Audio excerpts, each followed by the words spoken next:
మరి అప్పుడు నిజంగానే మనకు తిండికి పుట్టగతి లేకుండా మరి జీతాలుండే బతికే పరిస్థితి.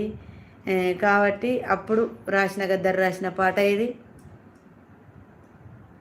అయ్యా చేసిన పూకిందికో దొరల్లో జీతగాడ, ఆరేళ్ళక జీతముంటివా దొరల్లో జీతగాడ, సుక్క పొద్దు రాత్రి లేసి దొరల్లో జీతగాడ, అమ్మటాల అయ్యదాకరో దొరల్లో జీతగాడ, పొలం పనులు అన్నీ చేస్తివా దొరల్లో జీతగాడ, మీసమన్న ములువక ముందే దొరల్లో జీతగాడ, ఎడుసుకుంట ఎడ్లగాస్తివా దొరల్లో జీతగాడ, అయ్యా చేసిన పూకిందికో దొరల్లో జీతగాడ, ఆరేళ్ళక జీతముంటివా దొరల్లో జీతగాడ, దొరల్లో జీతగాడ, దొరల్లో జీతగాడ.